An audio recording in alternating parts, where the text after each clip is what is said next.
El multimillonario ni siquiera la miró. Habló en árabe, con una sonrisa de desprecio, convencido de que nadie en esa sala lo entendería. Este país está lleno de gente inútil. Hasta las meseras arruinan negocios de millones, dijo en voz baja, burlándose. La mesa rió.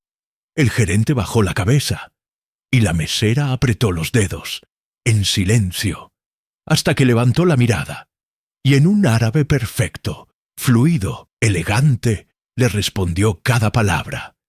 El silencio fue inmediato. Las risas murieron.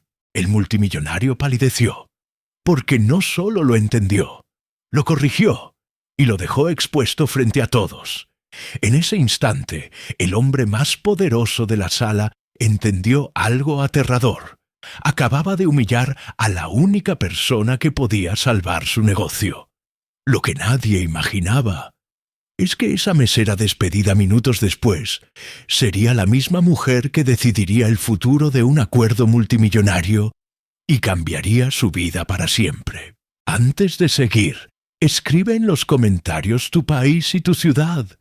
Suscríbete al canal y ahora sí, prepárate para una historia que no olvidarás. La gota cayó y sonó como un disparo en el silencio del salón privado. Yo la vi descender en cámara lenta desde la jarra de metal hasta el mantel blanco. Perfecta, mínima, suficiente para arruinarme la noche. El hombre frente a mí ni siquiera parpadeó al principio. Siguió revisando unos documentos como si yo no existiera. Pero luego levantó la vista, y juro que el aire se hizo más frío. Su mirada no era solo de enojo, era de esos ojos que te dicen «yo compro y destruyo lo que quiera». En ese instante entendí por qué a ese cliente le tenían miedo hasta los dueños del lugar. Ethan Caldwell, CEO multimillonario de Caldwell Capital, el tipo del que hablan en las noticias cuando cierran inversiones de miles de millones. Y ahí estaba yo, una simple mesera, con el corazón pateándome el pecho como si quisiera huir antes que yo. El restaurante se llamaba The Summit Room, en el centro de Chicago, con lámparas que parecían joyas colgando del techo, y música suave que siempre sonaba como si el dinero tuviera un ritmo propio. La rutina nocturna era impecable y agotadora. Había aprendido a moverme como sombra. Sonrisa ensayada, espalda recta. Claro que sí, con gusto. Y jamás, jamás preguntar de más. Mi nombre es Maya Brooks, y aunque la gente me veía como la mesera, yo cargaba un secreto que me quemaba por dentro, un título universitario que nadie imaginaba, y una deuda que me apretaba la garganta cada vez que miraba mi app del banco. Más de $120,000 en préstamos. Mi mamá decía, «Mija, estudiar te va a abrir puertas». No mencionó que algunas puertas se abren para que te cobren la entrada de por vida. Esa noche yo ya llevaba 5 horas de turno cuando Derek Miles, el gerente, me jaló del brazo en el pasillo como si fuera una emergencia médica. «Brooks, ponte lista. Llegó la reserva privada». Sus ojos parecían de caricatura, bien abiertos, sudor en la frente. «¿La privada?», pregunté, aunque ya lo sabía por el tono. Derek tragó saliva. «La del señor Caldwell. Y te lo digo en serio, no lo mires fijo. No hables si no te pregunta. No, no existes hasta que él lo diga». Yo asentí con una calma que ni yo sentía. En el bar, mi compañera Janelle Ortiz me alcanzó con una bandeja de copas y me susurró. «Ay, amiga, te tocó el dragón. La última vez corrieron a un chavo porque el cuchillo sonó feo al cortar el filete. O sea, imagínate». Intenté reír, pero me salió una risa chiquita, seca. «Entonces hoy respiro bajito», dije. Janelle me apretó el hombro. «Haz tu chamba y sal viva». Empujé la puerta de madera del salón privado con la jarra de agua helada en la mano. Adentro se sentía otro mundo. Alfombra gruesa, olor a cuero y a perfume caro. Paredes con cuadros que parecían más caros que mi carro. Si yo tuviera carro. En la mesa estaban 2 hombres. Uno, mayor, de expresión amable, traje gris claro y postura serena. Robert Hayes, el director de operaciones de la empresa. Ese tipo de ejecutivo que parece humano. El otro era Caldwell.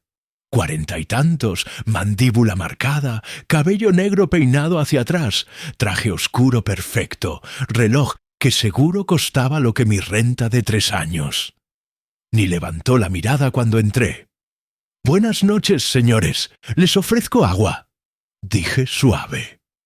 Hayes asintió con una sonrisa leve, como pidiendo perdón por lo que venía. Caldwell no respondió. Siguió hablando de números, de plazos, de si no firmamos hoy, se cae el contrato.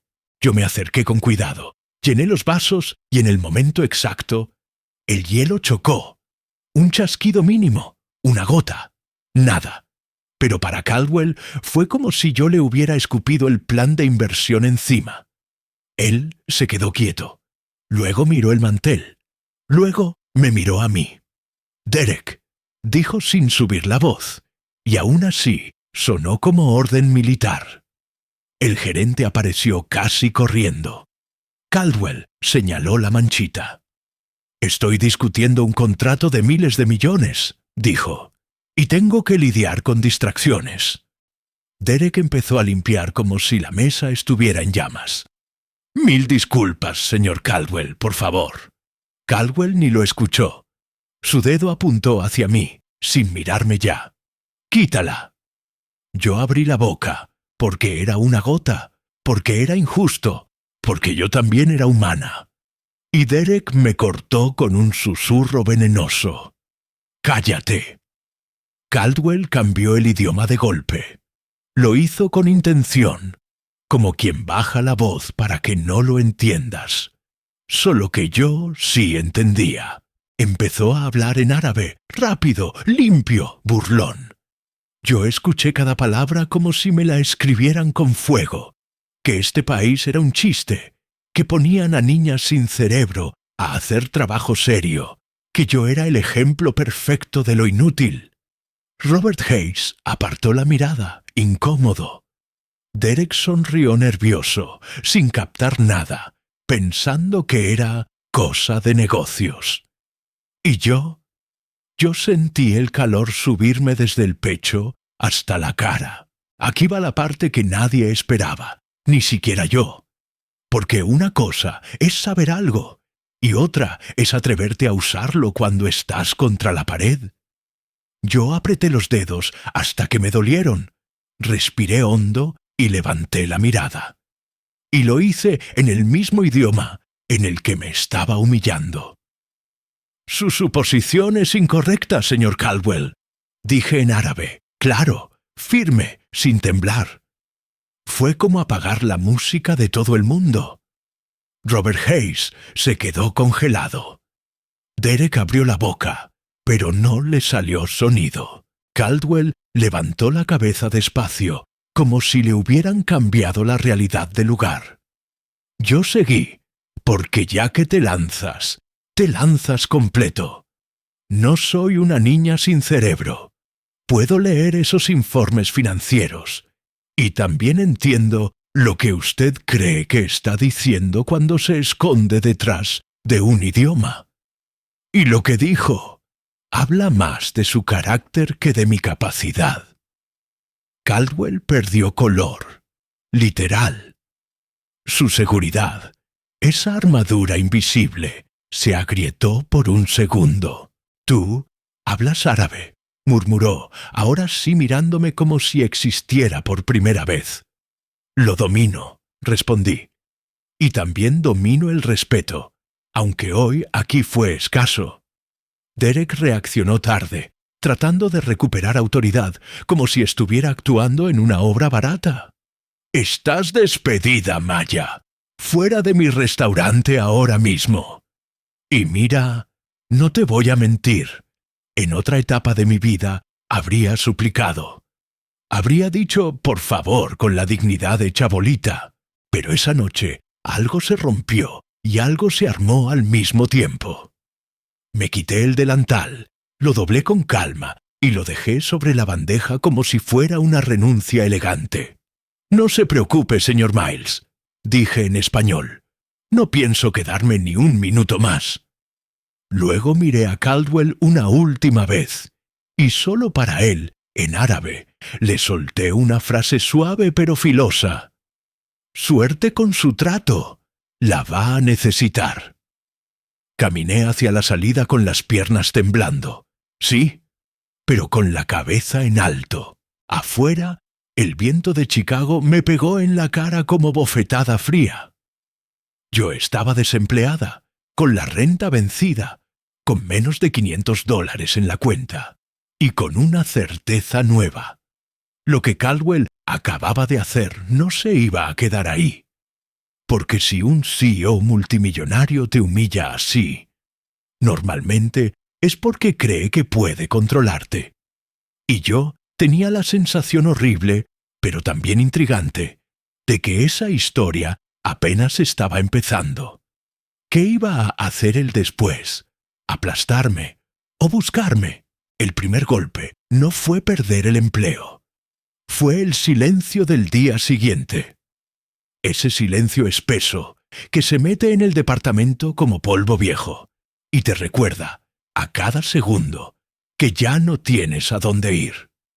Me desperté con la garganta seca, los ojos hinchados y el uniforme doblado todavía sobre la silla, como si la noche anterior hubiera sido una pesadilla mal contada. Pero no lo era. Yo, Maya Brooks, estaba oficialmente desempleada, con la renta atrasada, una deuda estudiantil que parecía un pozo sin fondo y una ciudad, Chicago, que no perdona a quien se cae. Afuera, los autos seguían pasando, la gente seguía viviendo, y yo me sentía fuera del sistema, como si hubiera cometido el error imperdonable de defenderme frente a un CEO multimillonario. Me preparé café con lo último que quedaba en la alacena y me senté frente a la laptop vieja, que ya hacía ruidos raros al encender. Abrí mi currículum y lo miré como si fuera de otra persona. Experiencia en servicio al cliente, manejo de conflictos, idiomas. Sí, idiomas. Inglés, español y árabe avanzado. 3 líneas que siempre parecían invisibles para los reclutadores. Empecé a mandar solicitudes sin discriminar. Recepcionista, asistente administrativa, traductora freelance, call center, lo que fuera. Cada clic llevaba la misma esperanza chiquita. Tal vez aquí sí. Pero las respuestas llegaron rápido. Demasiado rápido. Gracias por tu interés. Hemos decidido continuar con otros candidatos. Una tras otra. Como si mi nombre ya viniera marcado. Como si alguien hubiera decidido que yo no encajaba en ningún lado. A mediodía, el celular vibró. Un mensaje del restaurante. Por un segundo pensé, qué ingenua, que tal vez Derek se había calmado, que habría una disculpa, algo. Pero no, era peor. Un correo frío, corporativo, con copia a recursos humanos. Terminación inmediata por conducta inapropiada frente a un cliente VIP. Inapropiada. Esa palabra se me quedó clavada. No decía nada del insulto, del abuso, del idioma usado como arma. Solo que yo había faltado al profesionalismo. Cerré la laptop de golpe y me reí sola. Una risa amarga. Ahí estaba la injusticia completa. Cuando el poder humilla, es carácter fuerte. Cuando te defiendes, es indisciplina. Y yo lo sabía, pero vivirlo duele distinto. Salí a caminar para no ahogarme en el departamento.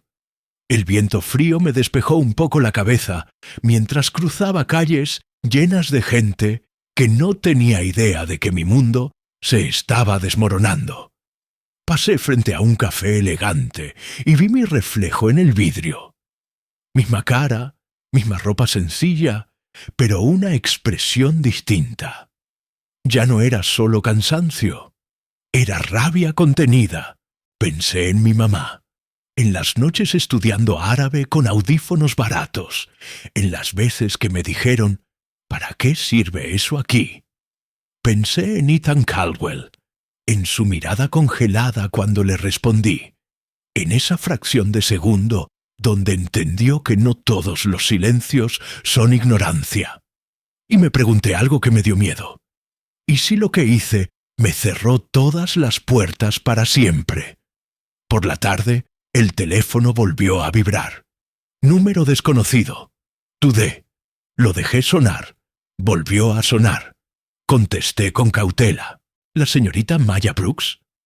La voz era femenina, profesional, sin emoción. Sí.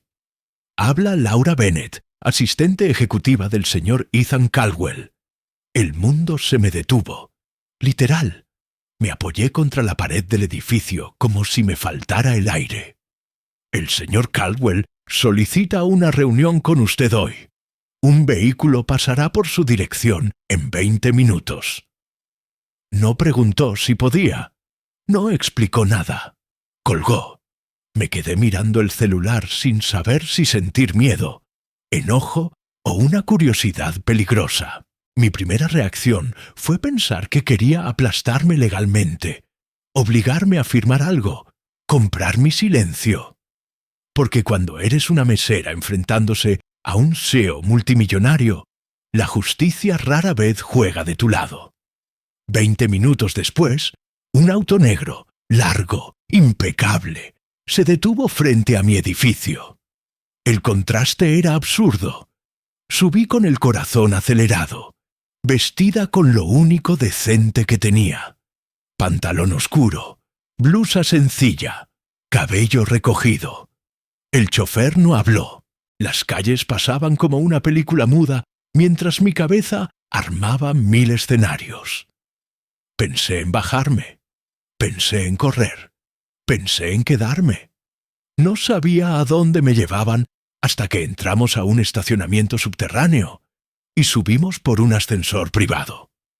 Cuando las puertas se abrieron, lo vi. Oficinas de cristal, vista panorámica, silencio caro. Caldwell Capital. Ahí estaba yo, la conducta inapropiada, entrando al templo del poder. Ethan Caldwell estaba de pie, de espaldas, mirando la ciudad, sin saco, camisa blanca, mangas remangadas. Parecía más humano, y eso me inquietó más. «Gracias, Laura. No pases llamadas», dijo sin volverse. La asistente salió.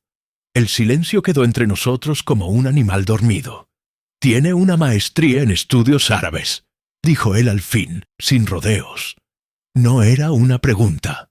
«Sí», respondí firme. «¿De dónde?» «Universidad de Georgetown». Asintió lento. «Yo estudié ahí un tiempo. Mi padre decía que los idiomas no generan dinero». Lo miré, incrédula. «Entonces coincidimos en algo», solté sin pensarlo. Por un segundo vi una sombra de sorpresa en su cara. Luego habló más bajo. «Lo de anoche fue inaceptable». No era una disculpa todavía. Era un reconocimiento incómodo. Yo no respondí. Esperé, porque cuando alguien con poder empieza a justificarse, lo hace despacio. Se acercó al escritorio y señaló unos documentos. «Tengo un problema», dijo. «Uno grande». Empezó a hablar de un contrato internacional, de negociaciones tensas en Medio Oriente, de traducciones que no estaban funcionando, de mensajes malinterpretados que estaban a punto de hacer colapsar un acuerdo multimillonario. Yo escuchaba en silencio, con una sensación rara en el estómago, porque empezaba a entender algo peligroso. No me había llamado para castigarme, me había llamado porque me necesitaba. Y esa necesidad, viniendo de alguien como él, podía ser una oportunidad o una trampa. cuando me miró directo y dijo: «Anoche usted no solo entendió el idioma, entendió la cultura». Supe que esta historia estaba girando hacia un lugar inesperado. Pero la injusticia aún no se había saldado.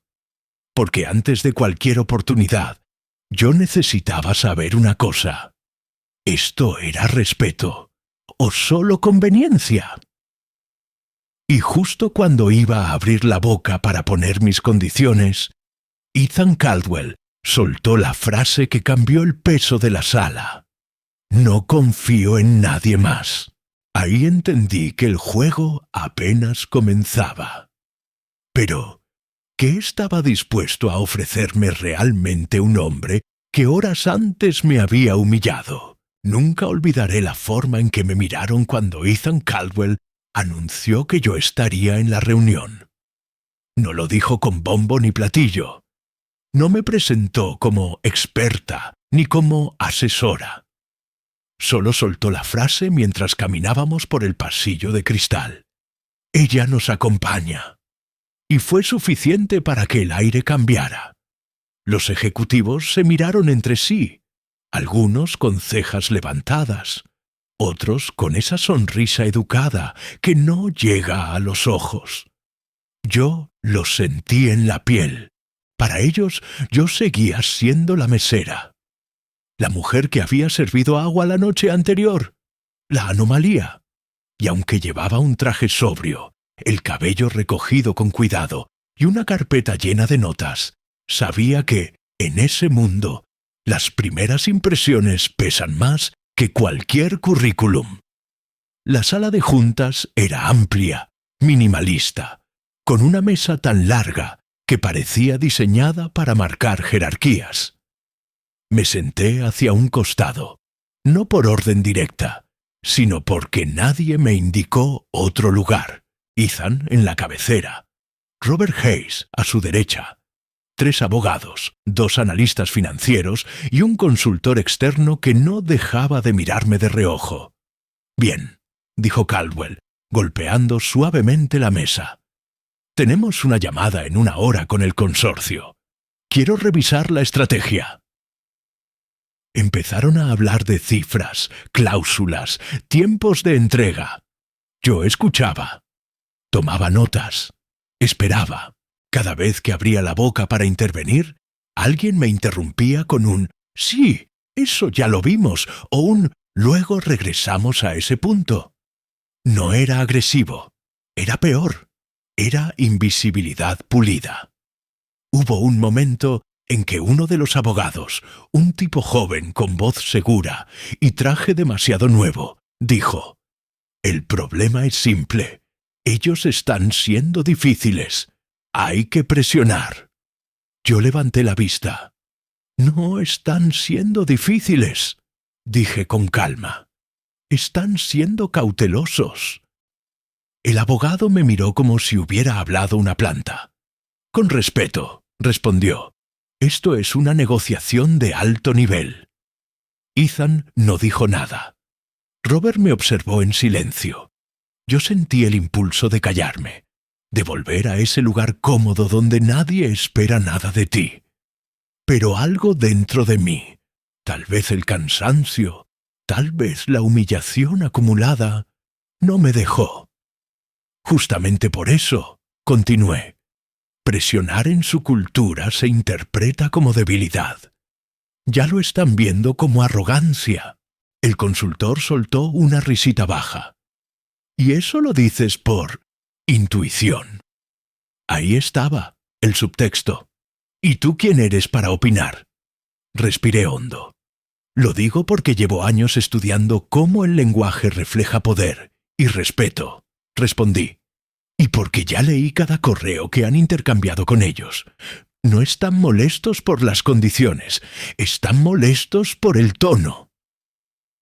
El abogado abrió la boca para replicar, pero Ethan levantó la mano. «Déjenla terminar».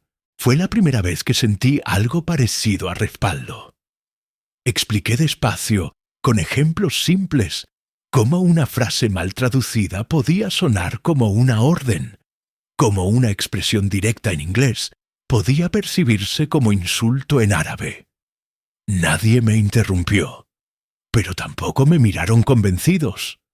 Al final, uno de los analistas dijo: «Interesante, pero esto no es lingüística, es dinero». Ahí entendí el verdadero problema. No dudaban de mis palabras, dudaban de mi lugar. La llamada comenzó. Pantallas encendidas, voces formales, saludos fríos. Yo reconocí de inmediato la tensión en el tono del interlocutor, pequeñas pausas que decían más que las palabras. Cuando Ethan habló, usó el mismo discurso que el equipo había preparado. Yo lo escuché y sentí un nudo en el estómago. Era correcto, y era un error. Vi cómo del otro lado las respuestas se volvían más cortas, más rígidas. Nadie más parecía notarlo. Yo sí. Incliné la cabeza hacia Ethan y susurré: «Así no». Él frunció el ceño apenas. «Luego», murmuró sin mirarme. Seguí escuchando, impotente, mientras el ambiente se enfriaba minuto a minuto. En cierto punto, el representante del consorcio dijo algo que todos interpretaron como una advertencia. Yo supe que no lo era. Era una puerta entreabierta. Pero nadie la vio. Cuando la llamada terminó, el silencio cayó pesado. «No fue tan mal», dijo uno de los abogados. Yo sentí esa urgencia peligrosa otra vez. «Sí fue mal», dije. Todas las miradas cayeron sobre mí. «Y va a empeorar si seguimos así». El consultor cruzó los brazos. «¿Y qué propones tú? Esa palabra. Tú, no usted, no la asesora, tú, como si yo fuera una ocurrencia». Me levanté despacio, con la carpeta en la mano. «Propongo algo sencillo», dije. «Escuchar antes de imponer, corregir el tono, reconocer un error». Se escucharon murmullos. El abogado joven negó con la cabeza. «Eso nos hace ver débiles». Lo miré directo. «No», respondí. «Nos hace ver humanos. Y allá, eso es poder». Ethan me observaba con una atención nueva, silenciosa. No intervino. Me dejó hablar. Y eso, aunque no lo pareciera, era una prueba. Seguí explicando cómo una disculpa estratégica no era rendirse, sino reposicionarse. Cómo usar ciertas expresiones podía cambiar por completo la lectura de un mensaje. Al terminar, nadie aplaudió. Nadie dijo: «Tienes razón». Simplemente pasaron al siguiente punto del día, como si yo no hubiera hablado. Me senté de nuevo, con esa sensación amarga de haber dicho algo importante en un cuarto que aún no estaba listo para escucharlo. Ser subestimada no duele porque te ignoren, duele porque sabes que tienes la respuesta y nadie quiere verla. Más tarde, cuando todos salieron, Ethan se quedó conmigo unos segundos. «No están acostumbrados», dijo al fin. «¿A qué?», pregunté. «A que alguien como tú les diga que están equivocados». No sonó a halago, sonó a advertencia. «¿Y usted?», pregunté. Me sostuvo la mirada. «Yo sí».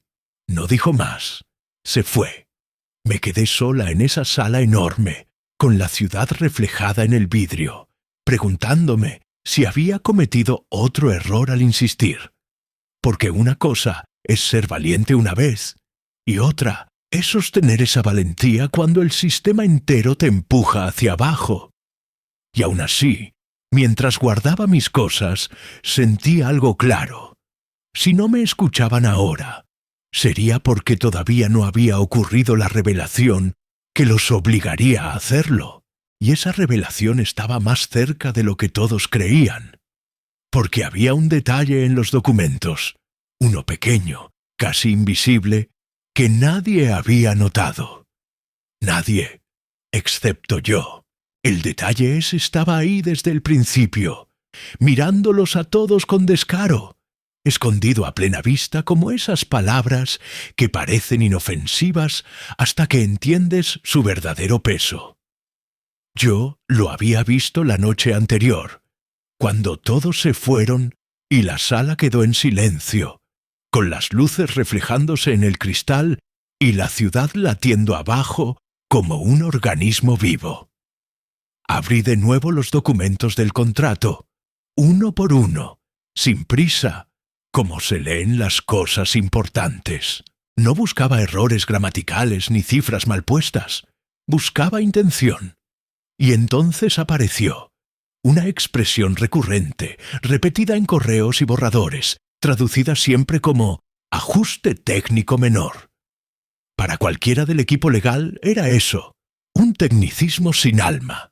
Para mí, en árabe regional, significaba algo muy distinto, una cláusula de control encubierto. No era menor, era una trampa elegante. Y si se firmaba así, el consorcio tendría una ventaja silenciosa que tarde o temprano explotaría. Esa madrugada casi no dormí. Me quedé sentada en el borde de la cama, repasando mentalmente cada conversación, cada gesto de la reunión, cada pausa incómoda del otro lado de la pantalla. Todo encajaba. La rigidez, la resistencia, la sensación de que nos estaban empujando sin que nadie supiera cómo. No era mala fe abierta, era algo peor, un juego cultural fino, diseñado para quien entiende el idioma, pero no el fondo. Me sentí rara, como si de pronto estuviera sosteniendo una bomba que nadie más veía. Pensé en decirlo de inmediato, en mandar un correo, en tocar puertas. Pero también sabía cómo funcionaba ese mundo. Si llegaba con una alerta así, sin pruebas contables, solo con conocimiento cultural, me volverían a mirar como antes. La mesera intensa, la lingüista exagerada. Así que decidí hacer lo único que podía, prepararme para demostrarlo en el momento exacto. La oportunidad llegó más rápido de lo esperado. A la mañana siguiente, Ethan anunció una reunión estratégica previa a la llamada final con el consorcio. «Última revisión», dijo, seco. El ambiente estaba tenso, cargado de expectativas. Los abogados hablaban de blindajes legales, los analistas de escenarios de riesgo. Yo escuchaba, esperando el instante preciso. Cuando uno de ellos dijo, «Esta cláusula no representa peligro real», supe que era ahora. Levanté la mano, no para pedir permiso, sino para marcar presencia. «Sí representa peligro», dije con calma. Se hizo un silencio incómodo. El abogado me miró con fastidio. «Ya revisamos eso». Asentí. «Lo sé, pero no desde el idioma correcto». Algunos rodaron los ojos. Ethan no dijo nada. Me sostuvo la mirada. Eso fue suficiente. Me levanté y proyecté el texto original en la pantalla. Esta expresión, expliqué, no significa ajuste técnico. En este contexto cultural, implica una cesión gradual de control bajo el argumento de cooperación. Empecé a traducir en voz alta, frase por frase, explicando los matices, las connotaciones históricas, los usos reales en contratos similares. Usé ejemplos simples, analogías claras. Es como decir, solo préstame las llaves, cuando en realidad están pidiendo el título del coche. El murmullo cambió. Ya no era condescendiente, era inquieto. Vi a uno de los abogados inclinarse hacia la pantalla, al analista fruncir el ceño. Robert Hayes se enderezó en su silla. ¿Y Ethan? Ethan dejó de apoyarse en la mesa y cruzó los brazos, concentrado. Seguí. Expliqué cómo esa misma expresión había sido usada en otros acuerdos fallidos, cómo los correos del consorcio reforzaban esa intención sin decirlo de frente, cómo la traducción literal había suavizado algo que nunca fue suave. No están siendo ambiguos, concluí. Están siendo estratégicos. Nadie se rió esta vez. Nadie me interrumpió. El abogado joven, el mismo que antes me había minimizado, habló despacio. Si esto es correcto, estamos firmando una bomba de tiempo. Lo miré sin triunfo, sin orgullo. Lo es, respondí, y todavía estamos a tiempo de desactivarla. El silencio se rompió con el sonido seco de Ethan golpeando la mesa, no con enojo, sino con decisión. Entonces cambiamos la estrategia, dijo, y por primera vez nadie cuestionó que yo fuera parte de esa decisión. La llamada con el consorcio comenzó horas después. Esta vez todo fue distinto. Ethan abrió con una frase que yo había preparado, una que reconocía la colaboración mutua sin ceder terreno. Yo traduje en tiempo real, ajustando tonos, suavizando donde hacía falta, endureciendo donde convenía. Sentí algo nuevo, control, no el control arrogante de imponer, sino el control sereno de entender. Del otro lado, las respuestas cambiaron. Las pausas se volvieron reflexivas, no defensivas. En un punto clave, el representante del consorcio usó exactamente la expresión que yo había señalado. Miré a Ethan. Él asintió apenas. Intervine con una reformulación precisa que cerró la puerta sin que pareciera un portazo. Hubo un silencio largo. Luego, un «entendemos su punto» que sonó a concesión real. Cuando la llamada terminó, nadie habló durante unos segundos. El abogado joven fue el primero. Si no hubiera sido por esto. No terminó la frase. Robert se levantó y me extendió la mano. «Nos salvaste», dijo sin rodeos. Yo la estreché, todavía procesando lo que acababa de pasar. Ethan se acercó despacio. «Anoche me humillaron», dijo en voz baja, «solo para mí. Hoy tú me devolviste el control». No sonó a deuda, sonó a reconocimiento. Y eso, viniendo de un CEO multimillonario acostumbrado a tener siempre la razón, era más pesado que cualquier cheque. Esa noche, mientras regresaba al departamento que apenas empezaba a sentirse mío otra vez, entendí algo con una claridad casi dolorosa. Mi talento nunca había estado oculto, había sido ignorado.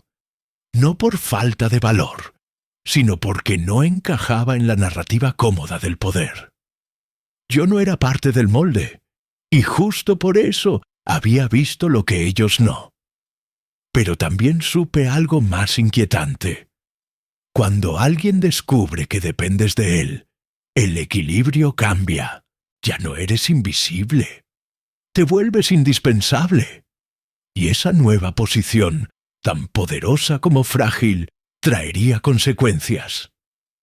Porque ahora que mi talento había quedado expuesto, ya no bastaría con escucharme. Ahora habría quien quisiera ponerme a prueba, o quitarme del camino. El choque no llegó con gritos ni con amenazas. Llegó con algo mucho más incómodo para un hombre como Ethan Caldwell: la pérdida absoluta del control narrativo. Hasta ese momento, él siempre había sido el centro de la mesa, la voz final, el punto al que todos miraban cuando había duda. Pero después de la llamada, después de la corrección pública y silenciosa que salvó el acuerdo, algo se desplazó. No de forma evidente, no de manera escandalosa, sino con esa sutileza que duele más. En los pasillos de cristal, las miradas ya no iban primero hacia él, iban hacia mí. Y eso, para un CEO multimillonario acostumbrado a dominar cada espacio, fue un golpe directo al ego. Lo noté en los detalles pequeños, en cómo caminaba más rápido, en cómo apretaba la mandíbula cuando alguien me pedía opinión sin mirarlo antes a él, en cómo sus respuestas se volvieron más cortas, más medidas. No era enojo abierto, era incomodidad, y aunque nunca lo habría admitido en voz alta, yo podía leerlo con claridad. Ethan Caldwell estaba luchando con una verdad nueva. La verdad de que su éxito no provenía solo de su inteligencia o su poder, sino de algo que él había despreciado la noche del restaurante, el conocimiento silencioso de alguien que no parecía importante. La tensión se volvió visible durante la siguiente reunión interna. Los abogados discutían cómo reescribir las cláusulas que yo había señalado. Uno de ellos, el mismo que antes me había minimizado, dijo, siguiendo la recomendación de Maya. Y antes de que terminara la frase, Ethan lo interrumpió. Siguiendo la estrategia de la empresa, corrigió, con voz firme. El silencio fue inmediato. Yo bajé la mirada, no por sumisión, sino por intuición. Sabía lo que estaba pasando. Él necesitaba recuperar territorio. Robert Hayes lo observó con atención, como quien ve una grieta formarse en una estructura aparentemente sólida. Nadie dijo nada, pero el mensaje quedó flotando. Caldwell no estaba listo para ceder protagonismo. Más tarde, cuando el equipo salió, Ethan se quedó conmigo en la sala. Caminó de un lado a otro, manos en los bolsillos, respiración contenida. «No quiero que esto se malinterprete», dijo al fin. «Esto sigue siendo mi empresa». Lo miré sin desafío, sin miedo. Nunca dije lo contrario. Se detuvo frente a mí. «Pero tampoco quiero que parezca que dependo de ti». Esa frase lo traicionó. Dependencia. Justo eso era lo que más le incomodaba. «No se trata de depender», respondí con calma. «Se trata de escuchar». Ethan soltó una risa corta, tensa. «Escuchar fue lo que me metió en problemas anoche». No respondí, porque ambos sabíamos que no era cierto. Lo que lo metió en problemas fue no escuchar antes. El verdadero choque llegó esa misma noche, en una videollamada inesperada con el consorcio. Nadie la tenía en agenda. El representante apareció en pantalla con un tono cordial, pero firme. «Queremos confirmar algo», dijo. «Las modificaciones que propuso su asesora reflejan exactamente lo que necesitamos». Usó la palabra asesora con intención. Ethan asintió, profesional, pero yo vi cómo su espalda se tensó. «Sí», respondió. «Mi equipo trabajó en ello». El representante sonrió apenas. «Entonces, con todo respeto, nos gustaría hablar directamente con ella». El silencio fue brutal. No hubo insultos, no hubo burla, solo una solicitud que desarmaba jerarquías. Ethan tardó un segundo de más en responder. «Por supuesto», dijo al fin, girando hacia mí. Yo respiré hondo y tomé la palabra. Durante esa conversación, el contraste fue evidente. Yo hablaba, explicaba, negociaba. Ethan escuchaba. Y aunque nunca me interrumpió, su expresión era un campo de batalla. Orgullo contra realidad. Control contra eficacia. Al terminar la llamada, el representante cerró con una frase que quedó suspendida en el aire. «Es un privilegio tratar con alguien que entiende más allá de las palabras». La pantalla se apagó. Ethan se quedó mirando el reflejo oscuro del monitor. Por primera vez desde que lo conocía, parecía pequeño, no débil, humano, vulnerable. Y eso, para alguien como él, era casi insoportable. «No fue mi intención», dije al fin, rompiendo el silencio. Él levantó la vista lentamente. «¿Qué cosa? ¿Dejarlo mal parado?» Ethan soltó una exhalación larga. «Lo sé». Caminó hasta la ventana y miró la ciudad iluminada. Pero eso no cambia el hecho de que pasó. Se quedó quieto unos segundos. Luego habló más bajo, sin mirarme. «Toda mi vida creí que el respeto se imponía». Giró apenas la cabeza. «Y tú me estás demostrando que se gana». No fue una confesión completa, pero fue lo más cerca que estuvo de admitirlo.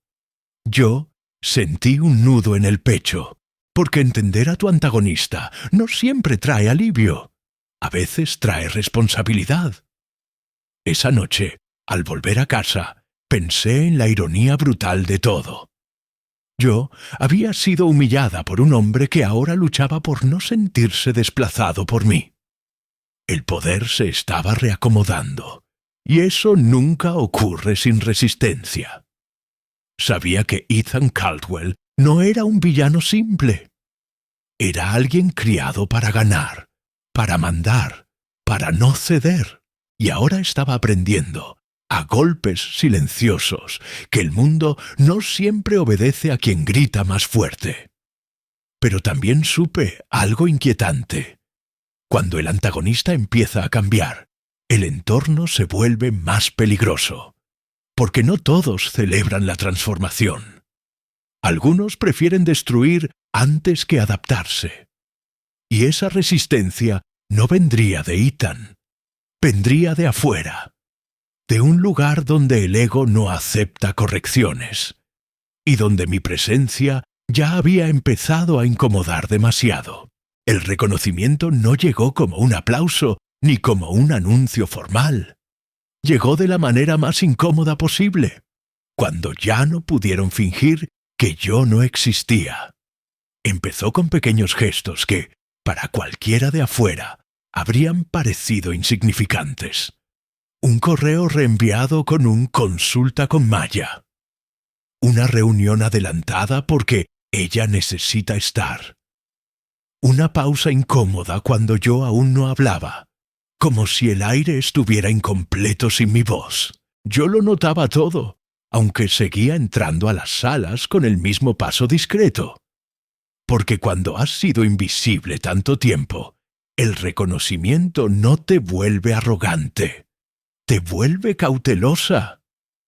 El primer quiebre real ocurrió durante una reunión ampliada con directivos regionales. Gente que nunca me había visto, que solo conocía el nombre Caldwell Capital y asumía que todo giraba en torno a Ethan. La discusión se atoró en un punto cultural delicado, uno que ya habíamos sorteado antes. Un vicepresidente propuso una solución directa, agresiva. Yo sentí ese impulso familiar en el estómago. Esperé. Nadie dijo nada. Entonces Ethan habló, con tono firme. Antes de decidir, quiero escuchar a Maya. El silencio fue total. Todas las miradas cayeron sobre mí. No fue un gesto grandilocuente. Fue algo más potente. Me cedió el centro sin explicaciones. Expliqué mi punto con claridad, sin adornos. Cuando terminé, el mismo vicepresidente asintió. Tiene sentido. Y así, sin drama, mi opinión se convirtió en dirección. Después vinieron las preguntas privadas, ejecutivos que se acercaban al final de las juntas, bajando la voz. Oye, ¿cómo supiste eso? ¿Dónde aprendiste a leer esos matices? Yo respondía con honestidad. Estudio, errores, observar más de lo que hablo. Algunos sonreían con sorpresa, otros con incomodidad. Porque el reconocimiento social no solo eleva a quien lo recibe, descoloca a quienes creían tener asegurado su lugar. Robert Hayes me lo dijo una tarde mientras tomábamos café en la oficina. «Te están mirando distinto», comentó. Yo sonreí apenas. ¿Eso es bueno o malo? Robert suspiró. «Es inevitable». El punto de no retorno llegó cuando una revista financiera pidió entrevistar al equipo por el acuerdo internacional. Era una nota de prestigio, de esas que construyen reputaciones. El editor sugirió incluir a la asesora cultural que facilitó el entendimiento. Ethan leyó el correo en silencio. Luego me miró. «¿Te sientes cómoda con eso?», preguntó. No era una orden, era una elección real. «Si sirve para que el mensaje sea claro», respondí. Acepté. Durante la entrevista no hablé de mí, Hablé del valor de escuchar, de la importancia de entender antes de imponer. El artículo salió 2 días después. Mi nombre estaba ahí, discreto, pero claro. Y con él, algo cambió para siempre. Las reacciones no tardaron. Mensajes de antiguos profesores. Correos de colegas que jamás me habían contestado antes. Incluso una invitación de la universidad donde estudié, interesada en que diera una charla sobre lenguaje y poder. Leí ese correo 2 veces. No por vanidad, sino porque entendí lo que representaba. Ya no era solo la mesera que corrigió a un multimillonario. Era una referencia. Esa noche, al cerrar la laptop, sentí un nudo en la garganta. No de orgullo puro, sino de algo más profundo. Validación. No por haber sido vista, sino por haber sido escuchada sin tener que gritar. Ethan también lo notó. No lo dijo de inmediato, pero empezó a cambiar la forma en que me presentaba. Maya lideró este enfoque. Esta decisión viene de su análisis. Nunca exageraba, nunca adornaba. Simplemente decía la verdad. Y en ese acto sencillo había una transformación enorme. Porque cuando alguien con poder reconoce públicamente a quien antes humilló, no solo corrige una injusticia, reescribe la narrativa. Yo veía cómo algunos ejecutivos se removían incómodos en sus sillas, otros tomaban notas con más atención. El respeto, ese que no se compra, estaba empezando a asentarse. Una tarde, al salir de una reunión especialmente tensa, un analista joven se me acercó. «Oye», dijo con voz insegura, «yo estuve en esa primera junta, cuando casi no te dejaron hablar». Asentí.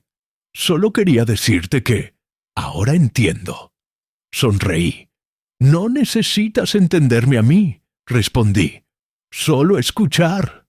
Se fue pensativo. Ese tipo de momentos, pequeños pero honestos, me confirmaban algo. El impacto real no siempre es ruidoso.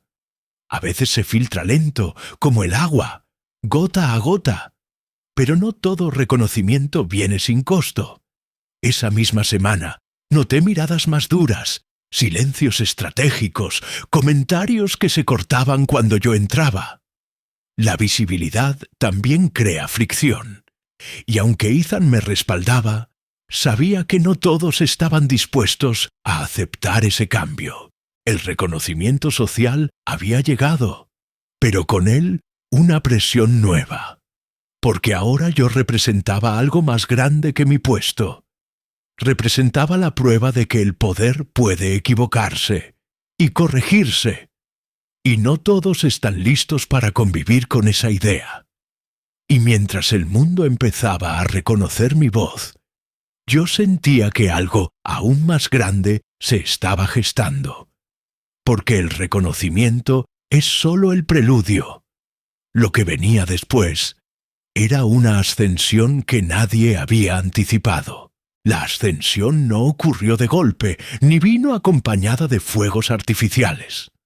Fue más parecida a un cambio de gravedad. Un día desperté y me di cuenta de que ya no estaba luchando por mantenerme a flote. Estaba avanzando. Con dirección. Con peso propio. Maya Brooks, la mesera que había sido humillada por un CEO multimillonario, ahora entraba a las reuniones no como invitada incómoda, sino como punto de referencia. Nadie lo anunció oficialmente, pero todos lo sentían. Mi agenda empezó a llenarse de llamadas estratégicas, sesiones privadas, consultas urgentes. El trabajo ya no giraba solo en torno a un contrato. Se había convertido en una reconfiguración completa de cómo la empresa se relacionaba con el mundo. Y yo estaba en el centro de esa transformación. Ethan Caldwell tomó una decisión que marcó un antes y un después. Durante una junta ejecutiva, sin dramatismo dijo: «A partir de ahora, Maya liderará la División de Estrategia Cultural y Lingüística para operaciones internacionales. Algunos ejecutivos se tensaron, otros se sorprendieron. Yo sentí ese vértigo particular que llega cuando la oportunidad es tan grande que da miedo aceptarla. No hubo aplausos, solo asentimientos. Pero ese silencio era distinto al de antes. Ya no era negación, era reconocimiento formal. La ascensión había comenzado y no había vuelta atrás. El impacto fue inmediato. Proyectos que antes fracasaban por choques culturales empezaron a fluir. Equipos enteros pasaron por sesiones de capacitación, donde ya no se hablaba solo de números, sino de contexto, lenguaje, respeto. Yo veía cómo algo que antes parecía blando se volvía una ventaja competitiva dura. Resultados, contratos cerrados, relaciones fortalecidas. La empresa empezó a ser invitada a foros internacionales, no solo por su músculo financiero, sino por su enfoque humano. Y en cada uno de esos espacios, mi nombre aparecía ligado a la idea de entender antes de imponer. Las llamadas comenzaron a llegar desde lugares que jamás imaginé. Universidades pidiendo conferencias, organismos internacionales solicitando asesorías. Incluso competidores de Caldwell Capital querían saber cómo lo habíamos hecho. Yo no hablaba de secretos ni de fórmulas mágicas. Hablaba de escuchar, de no subestimar, de la diferencia entre hablar un idioma y comprender a quien lo habla. Lo irónico era evidente. El mismo conocimiento que antes había sido motivo de burla, ahora era visto como una ventaja extraordinaria. Y cada vez que alguien me decía, no sabemos cómo no lo vimos antes, yo pensaba, porque no estaban mirando. Ethan también cambió, no de manera teatral, sino profunda. Empezó a preguntar antes de decidir, a dudar en voz alta, a aceptar correcciones sin interpretarlas como ataques. Una noche, después de una jornada larga, se quedó mirando la ciudad desde la ventana de la oficina y dijo algo que nunca olvidé. Toda mi vida creí que ascender era subir solo, y resulta que estaba equivocado. No fue una confesión sentimental, fue una constatación honesta, y en ese momento entendí que mi ascensión no era solo personal. Estaba arrastrando consigo una transformación más grande. El reconocimiento dejó de ser solo corporativo. Un medio internacional publicó un reportaje sobre el cambio de enfoque de la empresa, destacando la importancia del liderazgo diverso y del conocimiento cultural. Mi historia apareció resumida en un párrafo, no como víctima, no como excepción, sino como ejemplo. Leí ese texto en silencio, recordando el frío de la noche en que salí despedida del restaurante. La distancia entre esos dos momentos era enorme, pero no irreal.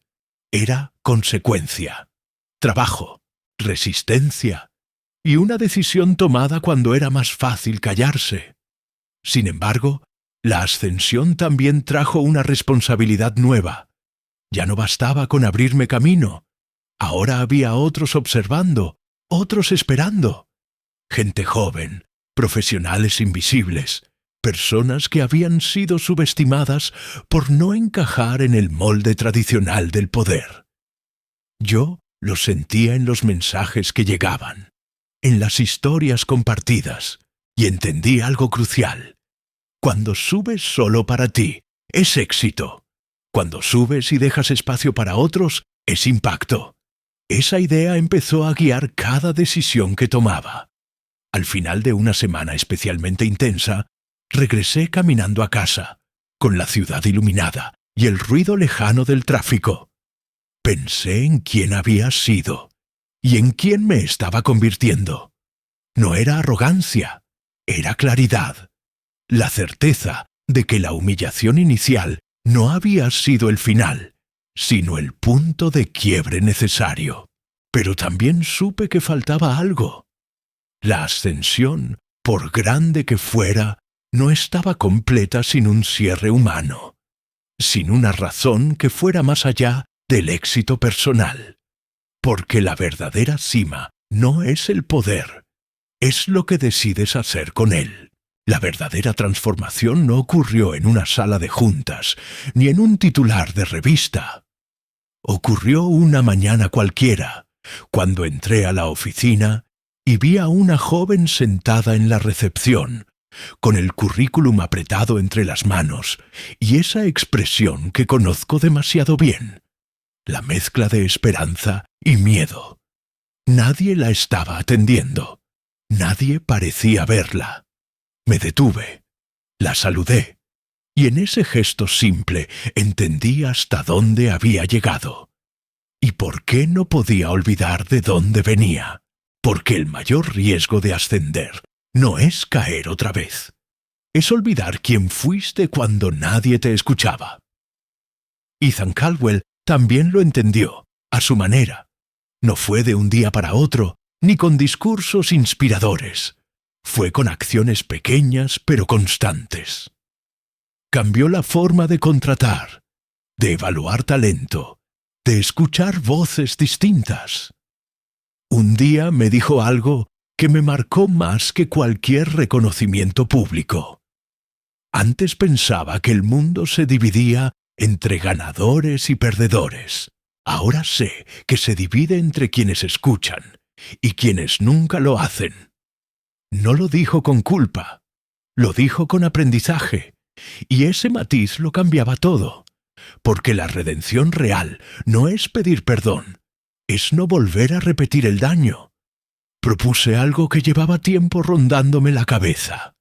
Un programa de becas internas y externas, financiado con parte de los beneficios de los nuevos contratos. No para caridad simbólica, sino para oportunidades reales. Idiomas, estudios culturales, formación para gente brillante que nunca tuvo acceso al lugar correcto. Ethan no dudó. «Hazlo», dijo, «y no pongas mi nombre». Aquello me sorprendió más que cualquier ascenso. El fondo creció rápido. Universidades se sumaron. Organizaciones internacionales replicaron el modelo. Lo que empezó como una idea nacida de una humillación se convirtió en una iniciativa global. Meses después, en una conferencia internacional, me tocó hablar frente a líderes de distintos países. No hablé de éxito financiero, hablé de una gota de agua, de cómo algo pequeño puede revelar una verdad enorme, de cómo el talento no siempre grita. Y la inteligencia no siempre viste traje caro. Conté mi historia sin dramatizarla, sin victimizarme, porque ya no necesitaba hacerlo. Al terminar, el aplauso fue largo, sincero, pero lo más importante ocurrió después, cuando varias personas se acercaron a decirme, «Nunca lo había visto así». Ese así era el verdadero impacto. A veces, al final del día, recuerdo aquella noche en el restaurante. El miedo, la rabia, la sensación de injusticia absoluta. Y me doy cuenta de algo. Si no hubiera sido humillada, quizá nunca habría entendido el valor real de mi voz. No porque el dolor sea necesario para crecer, sino porque la dignidad puesta a prueba revela quién eres de verdad. Yo no cambié por el poder. Cambié porque decidí no renunciar a mí misma cuando era más fácil hacerlo. Ethan y yo ya no trabajamos desde la jerarquía, sino desde el respeto. No como salvador y rescatada, sino como socios que aprendieron desde lugares opuestos. Él entendió que mandar no es lo mismo que liderar. Yo entendí que alzar la voz no es perder humildad. Nuestra historia no es una fantasía corporativa. Es incómoda, real, imperfecta, como la vida misma. Y quizá por eso conecta, porque no habla de vencer al enemigo, sino de transformarlo, empezando por uno mismo. Hoy, cuando alguien me pregunta qué cambió realmente después de todo, no hablo del cargo, ni del salario, ni de los viajes. Hablo de las conversaciones que ahora son posibles, de las personas que ya no se callan, de las mesas donde antes no había lugar y ahora sobran sillas. El impacto global no siempre se mide en dinero. A veces se mide en vidas que toman otro rumbo porque alguien decidió escuchar a tiempo. Si llegaste hasta aquí, quiero preguntarte algo. De verdad, ¿qué habrías hecho tú en mi lugar? ¿Te habrías callado? ¿O habrías hablado aún con miedo? Cuéntanos en los comentarios si alguna vez fuiste subestimado o injustamente tratado. ¿Y qué aprendiste de eso? Tu historia puede ayudar a alguien más esta noche. No olvides darle me gusta, suscribirte y compartir esta historia. Aquí seguimos contando relatos que no solo entretienen, transforman. A veces, la vida no cambia con grandes discursos. Cambia con un solo momento en el que decides no bajar la cabeza. Maya no ganó porque hablaba árabe. Ganó porque se negó a aceptar la humillación como su destino. Porque entendió algo que muchos olvidan. El verdadero poder no está en gritar más fuerte, sino en saber quién eres incluso cuando intentan hacerte invisible. Tal vez tú también has estado ahí, en una sala donde nadie te escucha, en un trabajo donde te subestiman, frente a alguien que cree que tu voz no importa. Por eso quiero preguntarte algo, de verdad. ¿Qué habrías hecho tú en su lugar? ¿Te habrías callado? ¿O habrías hablado aunque te temblara la voz? Cuéntanos en los comentarios si alguna vez viviste una injusticia así, o si alguien te cerró una puerta creyendo que no eras suficiente. Tu historia puede inspirar a otra persona que hoy se siente pequeña. Si esta historia te tocó el corazón, dale me gusta, suscríbete al canal y activa las notificaciones para seguir recibiendo historias reales, humanas y transformadoras que te recuerdan que tu valor no lo define nadie más. Nos vemos en la próxima historia. Y recuerda, tu voz importa, incluso cuando otros no quieren escucharla.